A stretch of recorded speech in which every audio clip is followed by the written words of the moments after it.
Bom dia. Você pode abrir comigo sua Bíblia em Lucas capítulo 1, versos 39 a 56.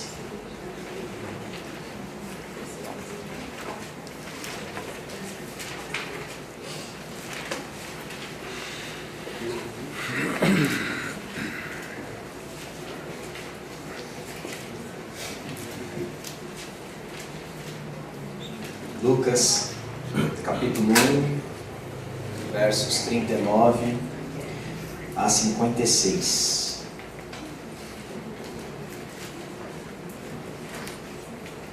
Todos acharam?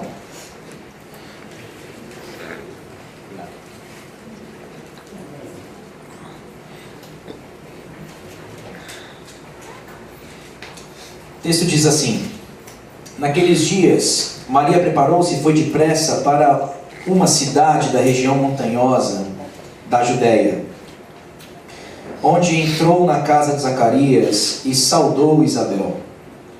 Quando Isabel ouviu a saudação de Maria, o bebê agitou-se em seu ventre, e Isabel ficou cheia do Espírito Santo.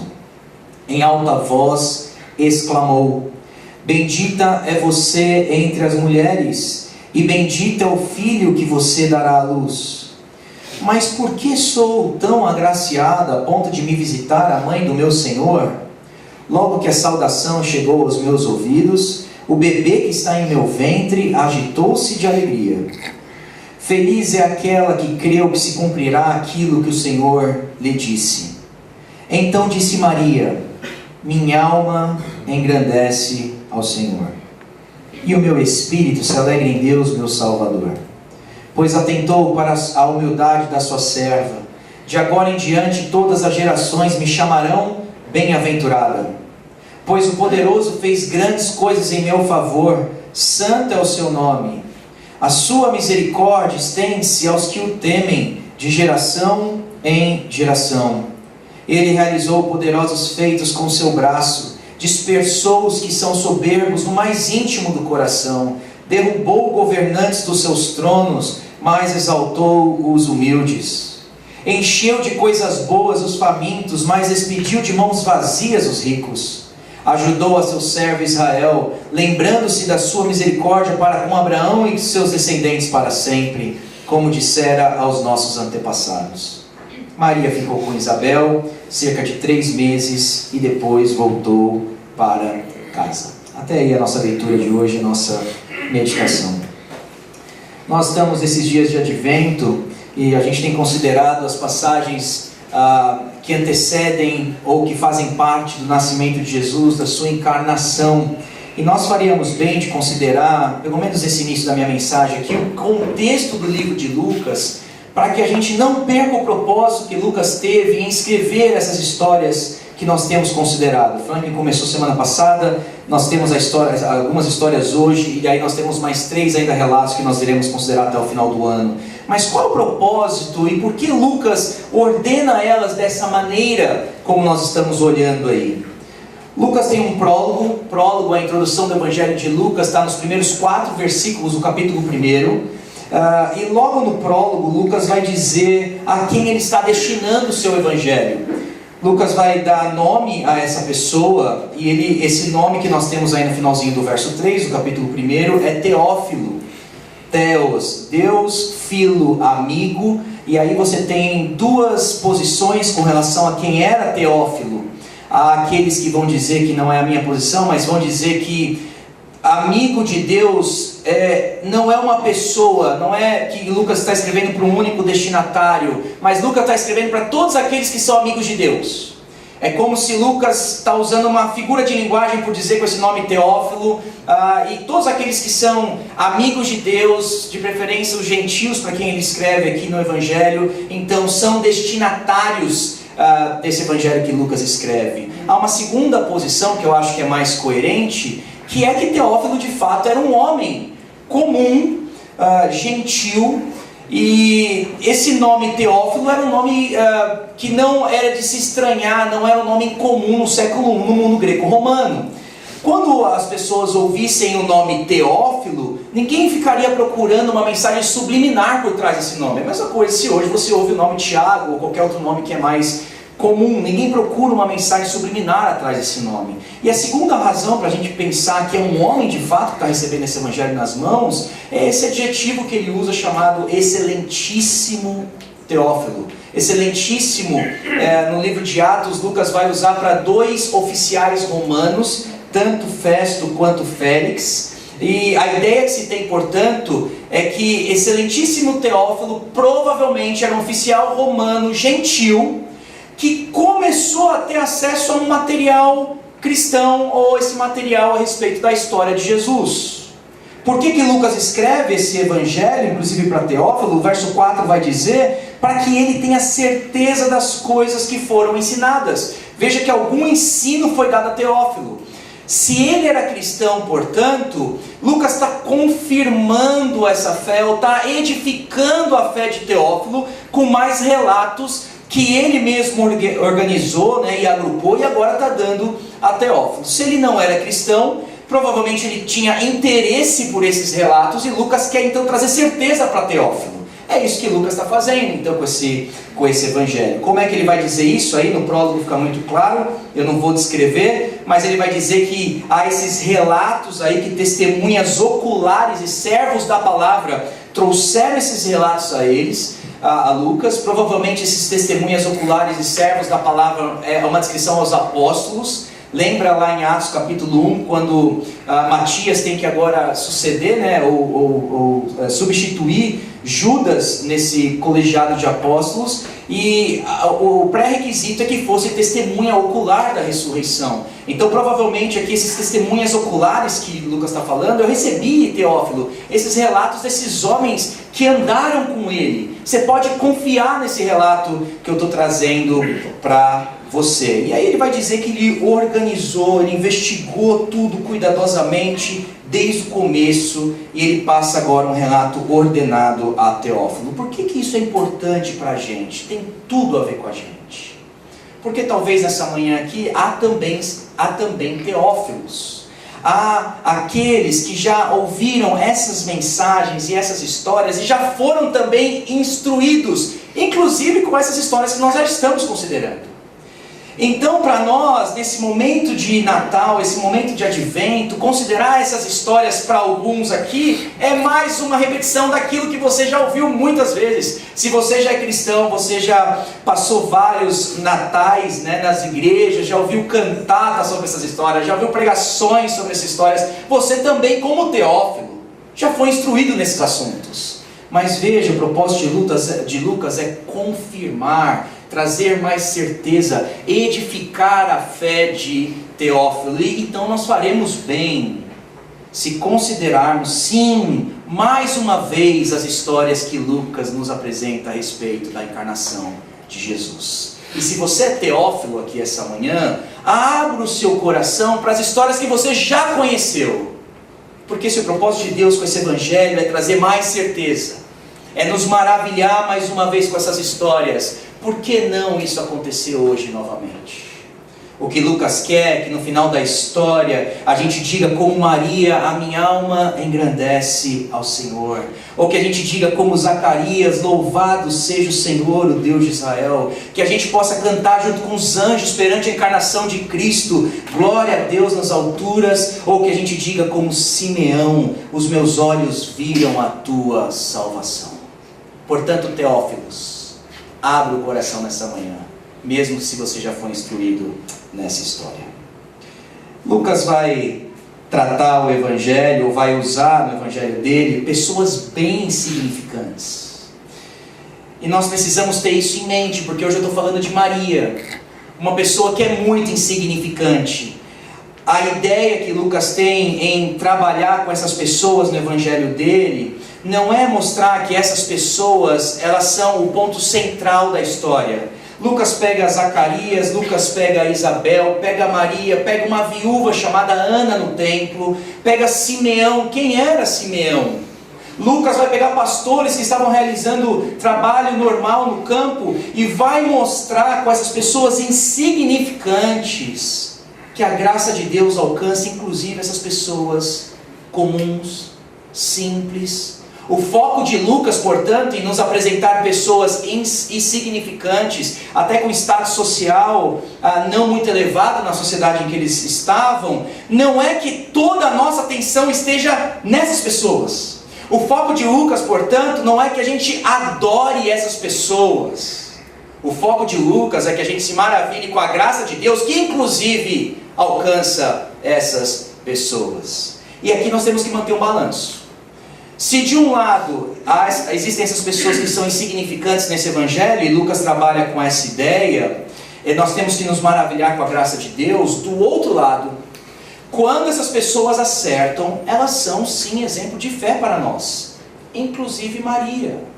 Aqui eu sei que há, às vezes na igreja protestante, essa alma anticatólica, que nós não por termos medo de venerar, e adorar Maria, e nós refutamos isso, a gente perde às vezes o exemplo que ela tem para oferecer para nós nessas histórias. Então mantenha esse balanço. De um lado são pessoas insignificantes, do outro lado Maria pode nos servir de exemplo, como eu vou tentar mostrar para vocês hoje nessas duas histórias. Nós temos duas histórias aí.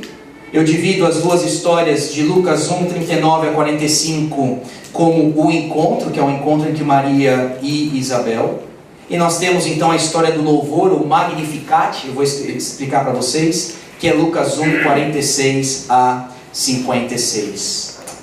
Primeira história, o encontro, no verso 39, olha aí na sua Bíblia, vai dizer assim: naqueles dias, Maria preparou-se e foi depressa para uma cidade da região montanhosa da Judéia. Por que Maria sai correndo depressa para encontrar com Isabel? Essa é a pergunta que a gente tem que fazer.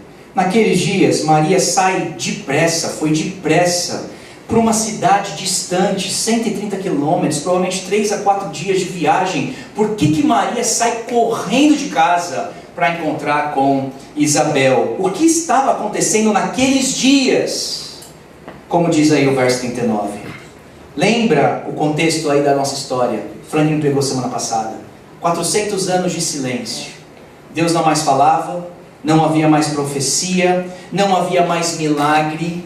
400 anos sem eles verem o extraordinário acontecendo na vida do povo de Israel, na vida dos judeus. Até que então, você tem o sacerdote Zacarias, um homem ordinário, pertencente a um dos 24 grupos de sacerdotes que havia em Israel. E esse homem está realizando o trabalho ordinário dele dentro do templo, até que o extraordinário acontece. Um anjo vem para ele e diz: Isabel, você agora a sua esposa vai ter um filho, ela era estéril, provavelmente esse casal tem de 60 e 80 anos. E diz o texto que então Zacarias, ele duvida dessa mensagem, você lembra da história? E ele então permanece mudo.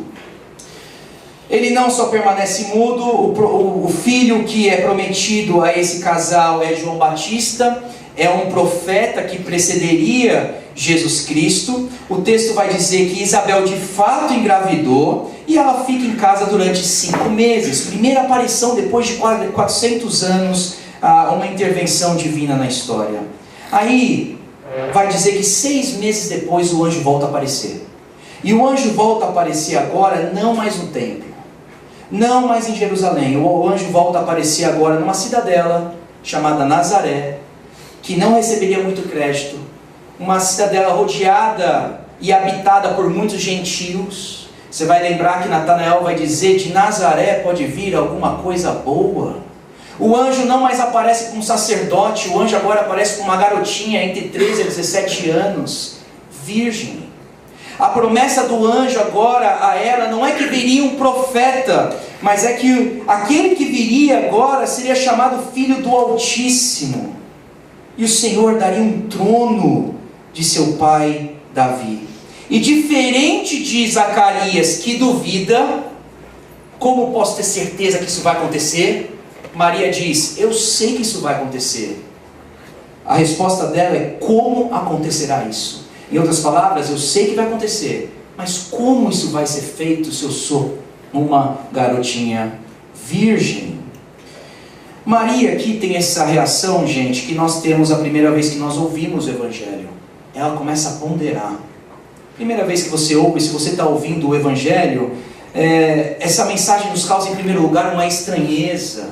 Maria começa a ponderar essa mensagem, começa a usar da sua razão. Maria começa agora a trazer perguntas à mensagem divina que ela tinha recebido. Ela não recebe o pacote pronto, ela ainda pondera essa mensagem que ela está ouvindo. E aí o anjo vai dizer que o Espírito Santo vai descer sobre ela, vai gerar esse Filho Altíssimo, e que daria um sinal a ela: eu também prometi a tua parenta Isabel, e Isabel já está grávida de 6 meses. E aí Maria passa para um segundo estágio. Se o primeiro estágio dela era ponderar a mensagem do anjo, e a fé cristã permite essas dúvidas e ponderações, o segundo estágio dela agora é o verso 38. Sou serva do Senhor, que aconteça comigo conforme a tua palavra. Agora ela deposita a sua fé. Primeiro ela pondera, mas agora ela confia. E não pense você, gente, que Maria, para ela dizer esse verso 38, sou serva do Senhor, e confiar, e botar fé na mensagem de Deus e na palavra divina, não envolvia riscos para ela. O pessoal saberia fazer conta na sociedade em que eles viviam, eles não eram ignorantes, né, como a gente pensa. Eles olhariam para Maria e para José, depois que estivessem casados, e olhariam a idade do menino, e de duas, uma opção: ou Maria deitou com José antes do tempo, e por isso que ela tem esse bebê agora, ou Maria foi adúltera, porque esse filho deve ser ilegítimo. Pensa agora para Maria e aqueles que já casaram ou estão noivos e fazem planos: José, nós estamos prontos para casar, como vai ser, como serão os nossos filhos, como serão os nossos planos, como será a nossa vida daqui para frente. Aí Deus entra na história de Maria, e quando Deus entra na história de Maria, para ela depositar a fé dela em Deus, ela simplesmente abandona todos os seus planos e sonhos, correndo inclusive risco de grande reputação. O que nos ensina que quando nós abraçamos a fé cristã, não é que nós estamos adicionando Deus à nossa prateleira e tudo vai permanecer como estava, eu só estou trazendo alguém para realizar agora os mesmos projetos que eu já tenho. Quando Deus entra na história de Maria, Ele vira a mesa por completo.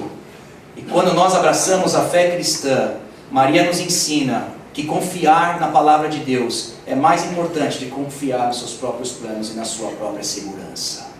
Então ela corre riscos com a sua própria fé. E aí faz sentido a gente entender porque que ela sai correndo agora e vai encontrar Isabel.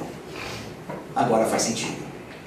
Porque se você recebe essa mensagem de um anjo falando que você estaria grávida do próprio Deus, correndo a reputação, o risco de reputação que você correria, você ficaria em casa esperando ver o que ia acontecer. A impressão que nós temos agora de Maria correr para a casa de Isabel e correr para a casa de Zacarias é que, mesmo tendo a fé dela depositada em Deus, uma fé verdadeira, ela precisa de uma confirmação. Ela precisa ser mais uma vez fortalecida. Se Isabel, que recebeu a mesma mensagem, está grávida, eu preciso ver agora. Eu preciso dessa confirmação. Eu vou chegar lá e eu vou ver que de fato a palavra se cumpriu na vida dela. Logo, a palavra também vai se cumprir na minha vida.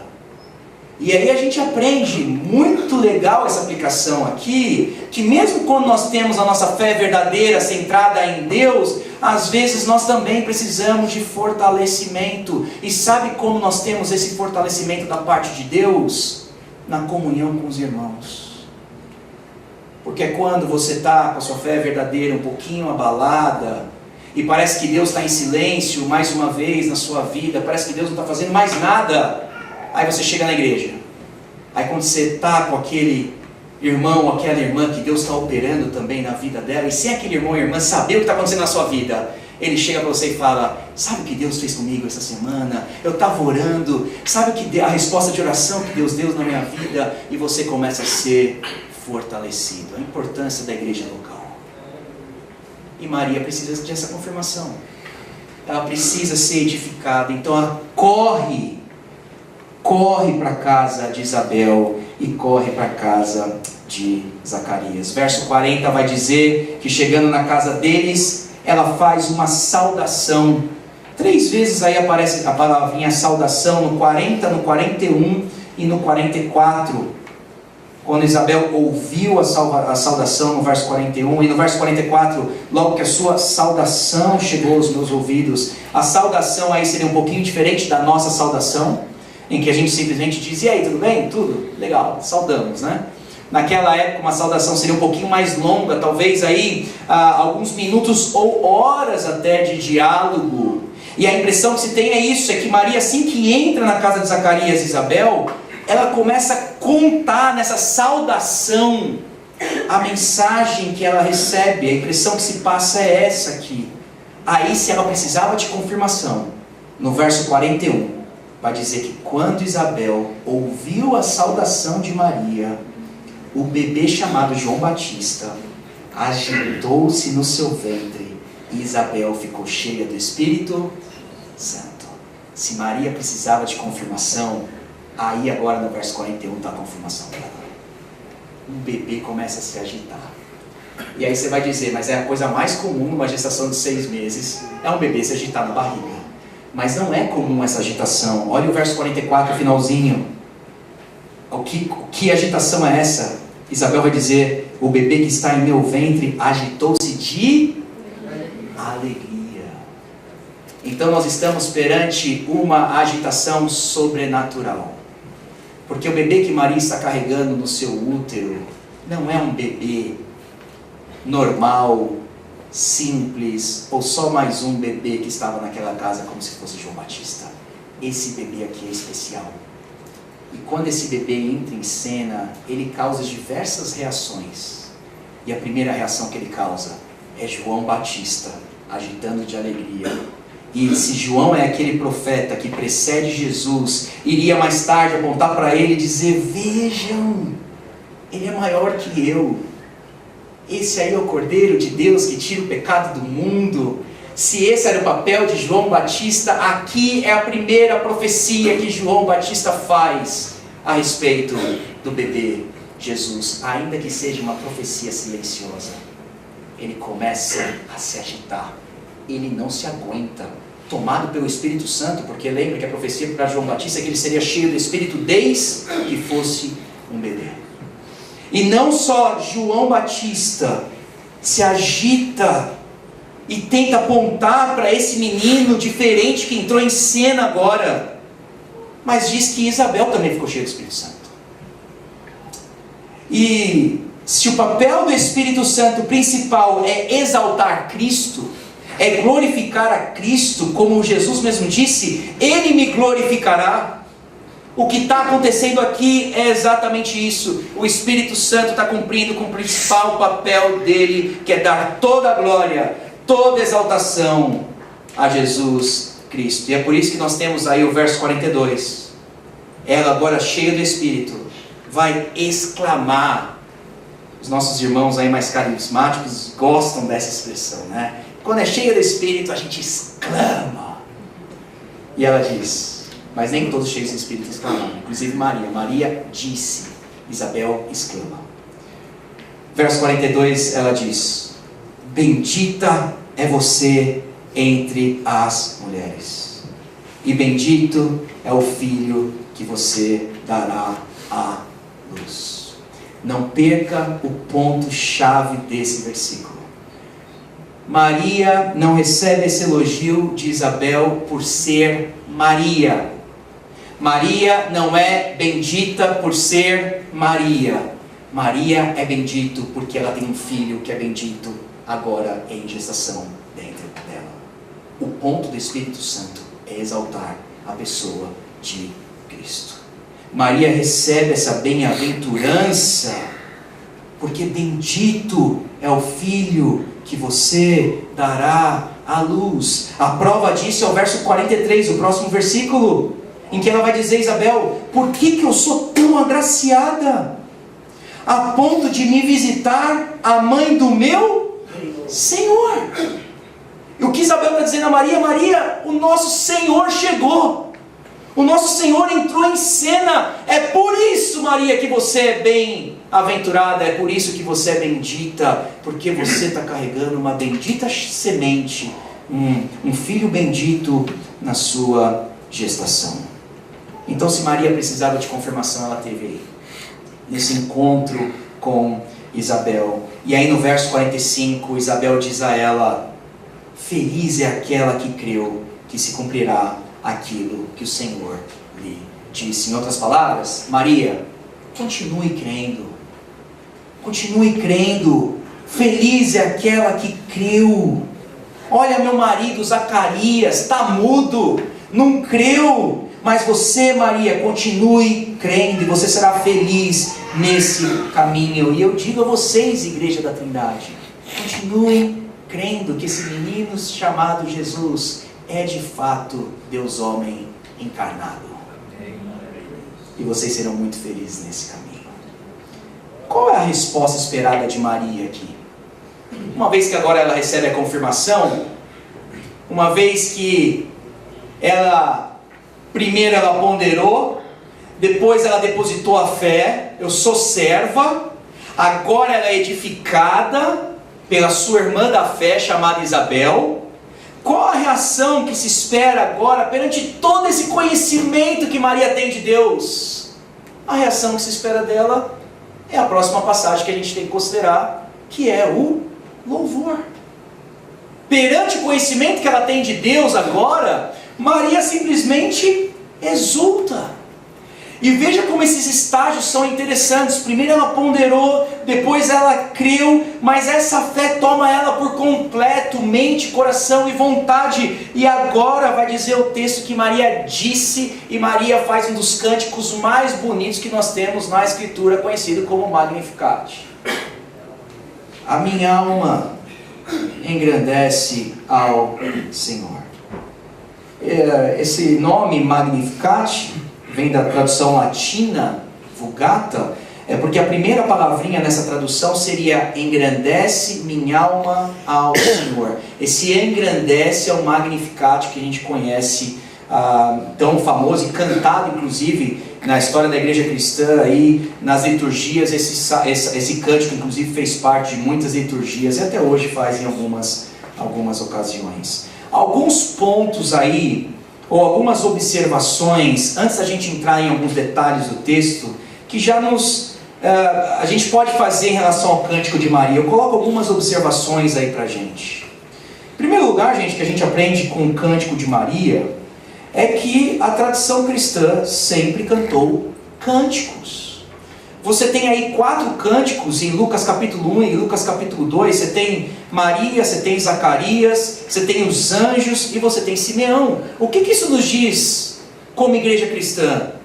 Que nós temos essa liberdade de compor e escrever cânticos. Nós não só precisamos cantar salmos, como às vezes é defendido por alguns segmentos. Nós podemos sim escrever boas músicas. Pessoas simples podem escrever boas músicas, inclusive músicas belíssimas, como esse cântico de Maria.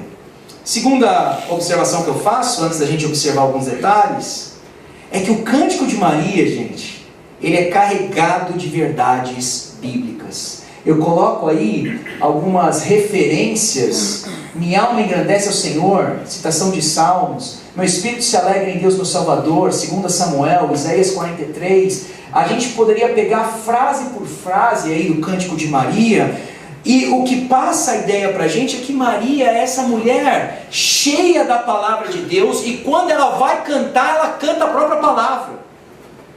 Melhor ainda, que é o próximo slide aí, é a comparação que a gente faz entre o cântico de Maria e o cântico de Ana, em 1 Samuel capítulo 2. Ana vai dizer, meu coração exulta no Senhor. Maria diz, minha alma engrandece no Senhor. Pois me alegra em tua libertação. Maria diz, e o meu espírito se alegra em Deus. E você vai vendo essa comparação. Provavelmente Maria, né, uma história similar a dela, que é Ana, a mãe de Samuel, que também era estéril. Provavelmente Maria tinha esse cântico quase que decorado em sua mente, em seu coração. E quando ela vai cantar, então ela está cantando a própria palavra. O que isso nos ensina como igreja cristã, gente? Que as nossas músicas, a nossa liturgia, então, devem ser músicas respaldadas e carregadas e nutridas com a palavra de Deus. Aqui na Igreja da Trindade, Alguns, quando visitam a gente pela primeira vez, até estranham, né, as letras que a gente canta. Às vezes a gente já ouviu que é muita teologia, né, muita objetividade, mas isso é intencional aqui na Igreja da Trindade. Porque a gente aprende que as nossas músicas devem ser expressões da própria palavra de Deus, como foi o cântico aqui de Maria. A pergunta que a gente faz quando a gente vai cantar música na Trindade é: será que não há nada mais objetivo que comunique quem é Deus e que comunique o Evangelho? Ou será que a gente tem que ficar nessa subjetividade, experiências mais pessoais do que a própria palavra? Mais uma observação sobre o cântico de Maria é que Maria é um bom exemplo de como as mulheres também devem se dedicar à palavra de Deus. Nós temos um cântico escrito por mulher aqui. E eu digo isso porque normalmente há essa tendência, né, não em todas, mas de se querer simplesmente ler livros a respeito de ministério feminino, ou de livros que falam simplesmente a minha realidade como mulher. E aqui nós temos Maria, que é uma adolescente, entre 13 a 17 anos, que a palavra de Deus habita no seu coração e transborda da sua boca. Que exemplo a todas as nossas mulheres aqui da Igreja da Trindade. Aos homens também, obviamente. E por último, antes da gente entrar, o objeto da adoração é Deus e não o homem. Veja que o cântico de Maria não exalta homem. O cântico de Maria diz: minha alma engrandece ao Senhor. O meu espírito se alegra em Deus, meu Salvador. Pois o Todo-Poderoso, pois o Poderoso fez grandes coisas em meu favor. Santo, poderoso, Salvador, Deus, Senhor. O foco, a audiência do cântico de Maria é Deus e não o homem. Isso aí dá um norte para como deveriam ser os nossos cânticos na igreja cristã. Então vou encerrar agora olhando algumas partes principais desse cântico com vocês. Primeira coisa, gente, que nós devemos notar no cântico de Maria, ela diz que Deus é salvador dela. Verso 47, finalzinho aí: o meu espírito se alegra em Deus, meu Salvador. Se Maria precisava de um Salvador, é porque Maria era tão pecaminosa quanto eu e você. Maria nunca foi imaculada e santa, no sentido de que sem pecado, não houve ascensão de Maria, ela nem permaneceu virgem. Todas essas doutrinas foram inventadas por homem. Maria precisava de um Salvador. Meu espírito se alegra em Deus, meu Salvador. Mas o que ela ensina pra gente é que esse cântico ou louvor verdadeiro a Deus é mais do que uma expressão mecânica de lábios. Porque ela diz: minha alma engrandece o Senhor, meu espírito. O cântico de Maria, o louvor de Maria procede de fato do seu coração. E aqui não há espaço para a gente achar que alma é uma coisa, espírito é outra coisa, e vamos começar a compartilhar o homem. O que Maria está usando aqui é paralelismo. Tem a primeira frase e tem a segunda frase. As duas frases comunicam a mesma coisa com palavras diferentes. O que Maria está querendo dizer para nós é que tanto a alma dela como o espírito, essa parte não material do homem, agora está engrandecendo ao Senhor. Esse é o cântico verdadeiro que Deus recebe. Esse é o louvor que Deus se agrada em espírito e em verdade. Mas como é que ela pode dizer que ela engrandece o Senhor? Ele já é grande. Ele já é o maioral. Como é que ela vai dizer que a minha alma torna ele maior? Como você torna alguém maior, sendo que ele já é o Todo-Poderoso, o Criador do céu e da terra? O paralelismo nos ajuda a entender como nós engrandecemos a Deus. Minha alma engrandece ao Senhor, como o meu espírito se alegra em Deus. Como que nós engrandecemos o Senhor quando nós somos satisfeitos e nos alegramos nele? Nós não tornamos ele maior, mas ele começa a se tornar mais belo para nós. E nós começamos a desejá-lo mais. E conforme o nosso contentamento está no Senhor, como que ele fica maior para a nossa realidade? Se nós queremos engrandecer ao Senhor, nós temos que ser então felizes e contentes nele. O nosso contentamento é um ato de engrandecimento. E aí, pensa na situação de Maria. Eu posso talvez perder o meu marido. Eu posso ser taxada como adúltera, como uma imoral, mas eu ainda tenho razões para me alegrar em Deus, porque a fonte da minha alegria e de toda a bondade na minha vida não são as circunstâncias, mas é o Deus em quem eu creio. Então ela pode dizer: minha alma engrandece o Senhor, e meu espírito se alegra em Deus, meu Salvador. Quais são as razões dessa alegria e desse agradecimento? Coloco 4 aí para vocês. Primeira razão do louvor de Maria: porque a graça de Deus atuou na vida dela. Ela vai dizer no verso 48. Por que ela se alegra? Olha o verso 48. Pois atentou para a humildade da tua serva. O que Maria está falando? Eu recebi graça da parte de Deus.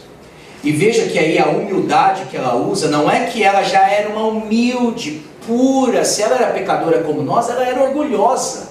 Humildade aqui tem a ver com humildade ou status de humilde. Ela era inferior, pobre, de Nazaré. E o que ela está falando, eu não posso nem acreditar que o Senhor se atentou para essa serva humilde. E veja, é de agora em diante que as gerações me chamarão bem-aventurada. Maria não era bem-aventurada antes. É de agora em diante, pelo que Deus fez na minha vida, que as gerações me chamarão bem-aventurada, a ponto de nós hoje aqui, 2000 anos depois, estamos meditando a respeito de Maria, pelo que Deus fez na vida dela. No verso 49, o Todo-Poderoso, o Poderoso fez coisas grandes em meu favor. Veja a ênfase: eu era humilde, Ele se atentou para mim. O Poderoso fez coisas em meu favor. Em primeiro lugar, a razão então do louvor de Maria é a graça de Deus com ela. Em segundo lugar, a razão do louvor de Maria é a misericórdia de Deus com todos que o temem.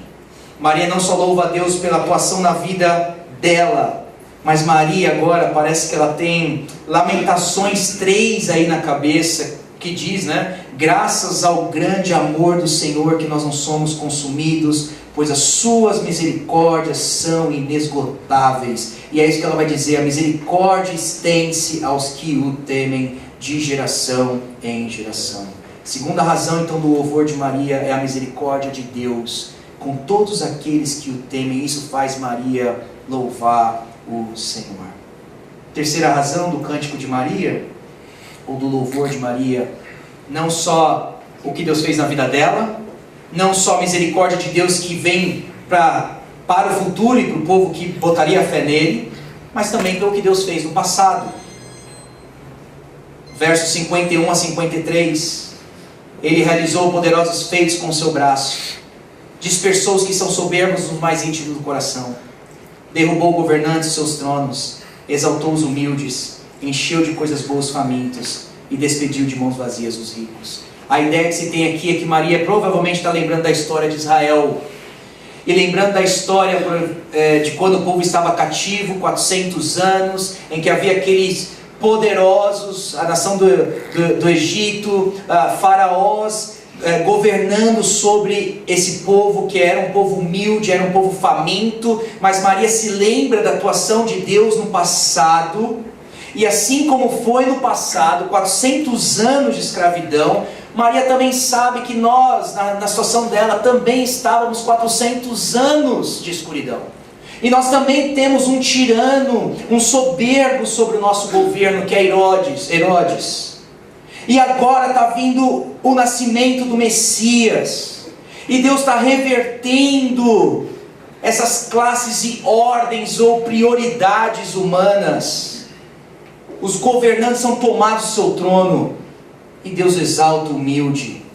Deus enche de coisa boa os famintos e despede de mãos vazias os ricos. Lembra aí que com o nascimento de Cristo, Mateus vai dizer em Mateus capítulo 1, que Herodes ficou apavorado e toda Jerusalém. Portanto, essa profecia aqui de Maria já começa a se cumprir no nascimento de Jesus. Bem parecido com o que Paulo disse. Ele escolheu as coisas insignificantes do mundo e as desprezadas que nada são. Fez reduzir a nada as que são, para que ninguém se glorie diante dele. E a última razão do louvor de Maria é a fidelidade de Deus pela sua palavra.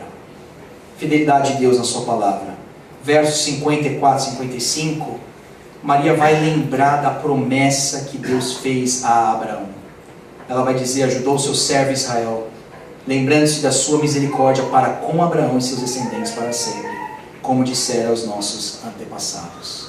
Maria agora entende que por mais que a promessa de Deus tenha demorado quase 2000 anos, ou mais de 2000 anos, de fato Deus cumpre com a sua palavra. E se Deus é fiel para cumprir com a sua palavra, Maria então o louva por isso, pela fidelidade de Deus com a sua palavra. Se Deus cumpriu a profecia com Abraão, gente, o que dizer das profecias que Deus já nos deu que ainda não se cumpriram? Elas também irão se cumprir. E por isso nós também devemos louvar a Deus. Maria tem 4 razões que ela diz: a minha alma engrandece o Senhor e meu espírito se alegra em Deus, o meu Salvador. Nesse Natal, então, Maria nos ajuda a termos o verdadeiro espírito natalino. Que mesmo se as nossas circunstâncias forem adversas, mesmo se nossa reputação estiver em jogo, mesmo se há aqueles que estão famintos no nosso meio, mesmo se há aqueles que são humildes que estão aqui nessa manhã, nós ainda assim temos razões para dizer: a minha alma se alegra em Deus e meu espírito se alegra nesse Salvador. Verso 49 vai dizer: pois o poderoso fez grandes coisas em meu favor. O poderoso fez grandes coisas a nosso favor, a saber, ter nos presenteado com o verdadeiro descendente de Abraão. O poderoso fez grandes coisas em meu favor. Louvemos ao Senhor, tenhamos esse espírito natalino nesse Natal. Minha alma agradece ao Senhor e nosso espírito se alegra em Deus, nosso Salvador. Vamos orar?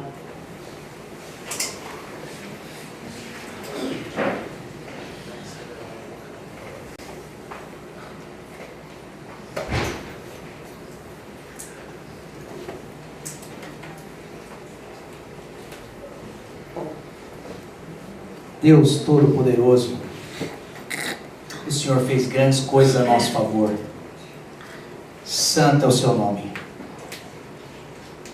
O Senhor atentou para a nossa humildade, para a nossa insignificância.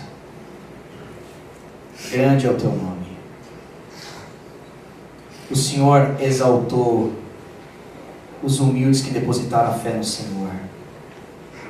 Se éramos pobres e famintos, o Senhor nos deu coisas muito boas, a saber, seu próprio Filho. Louvado seja o teu nome. Nessa manhã, como Maria, nós podemos dizer: nossa alma engrandece o Senhor e o meu espírito se alegra em Deus, meu Salvador. Louvado seja o teu nome para todo sempre, por tamanha dádiva que o Senhor nos concedeu, com a encarnação do teu Filho, com a morte do teu Filho, com a ressurreição do teu Filho. Louvado seja o teu nome, hoje e sempre. Amém. Deus abençoe vocês.